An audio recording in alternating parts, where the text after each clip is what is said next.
Praise the Lord. இந்த நாளுக்கான தேவ வார்த்தை சகரியா 9ஆம் அதிகாரம் 12ஆம் வசனம். நம்பிக்கையுடைய சிறைகளே அரணுக்கு திரும்புங்கள், இரட்டிப்பான நன்மையை தருவேன், இன்றைக்கே தருவேன். நம்முடைய ஆண்டவர் இரட்டிப்பான நன்மைகளை தருகிறவர். நம்முடைய ஆண்டவர் இரட்டிப்பான நன்மைகளை எப்படி தருகிறார் என்கிற ஒரு 3 காரியத்தை நான் உங்களுக்கு சொல்ல விரும்புகிறேன். முதலாவதாக, இரட்டிப்பான நன்மைகளை கேளாமலே கர்த்தர் நமக்கு தருகிறதை பார்க்கிறோம். யாத்திராகமம் புஸ்தகம் 16ஆம் அதிகாரம் 22ஆம் வசனத்திலே, 6ஆம் நாளிலே தலைக்கு 2 ஓமர் வீதம் இரட்டத்தனையாக ஆகாரம் சேர்த்தார்கள் என்று சொல்லப்படுகிறது.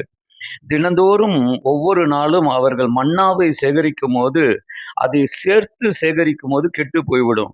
ஆனால் 6வது நாள் மாத்திரம் அவர்கள் மன்னாவை சேகரிக்கும் போது இரட்டத்தனையாக அதை எடுக்கிறார்கள். அதாவது 7ஆம் நாளுக்கும் சேர்த்து எடுக்கிறார்கள். அது கெட்டு போகவில்லை.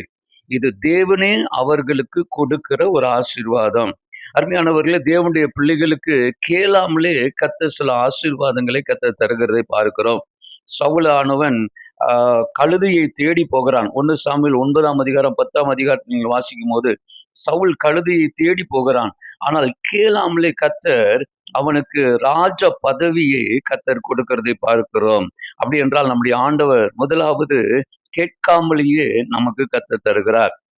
2வது, நாம் கேட்டு பெற்றுக் கொள்ளும்போது இரட்டிப்பான நன்மையை தருகிறார்.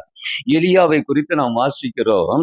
2 ராஜாக்கள் புஸ்தகம் 2ஆம் அதிகாரம் 9வது வசனத்தை நீங்க வாசிக்கும் போது, அவர்கள் எலியாவும் எலிசாவும் அக்கறைப்பட்டு போனார்கள். அப்பொழுது எலிசா, உம்மிடத்தில் உள்ள ஆவியின் வரம் எனக்கு இரட்டிப்பாய் கிடைக்க வேண்டும் என்று எலிசா எலியாவின் இடத்துல கேட்கிறதை நாம் பார்க்கிறோம். இது கேட்டு பெற்றுக் கொள்ளுகிற ஒரு ஆசீர்வாதம். ஏன் இதை பெற்றுக்கொள்ள வேண்டும்? எலிசா கர்த்தருடைய ஊழியத்தை செய்கிறவன். ஊழியம் செய்கிற எவர்களுக்கும் கர்த்தரிடத்தில் கேட்கும் போது இரட்டிப்பான நன்மைகளை கர்த்தர் தருகிறதை நாம் பார்க்கிறவர்களா இருக்கிறோம். 3வது, கர்த்தரே மனமுகந்து நமக்கு கொடுக்கிற இரட்டிப்பான நன்மைகள்.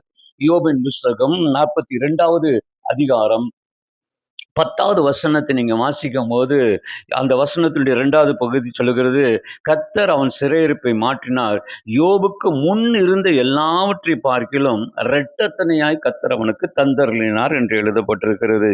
இது கர்த்தரே கொடுத்த ஒரு ஆசீர்வாதம். ஏன் கர்த்தரே யோபுக்கு இந்த இரட்டத்தின் ஆசீர்வாதம்?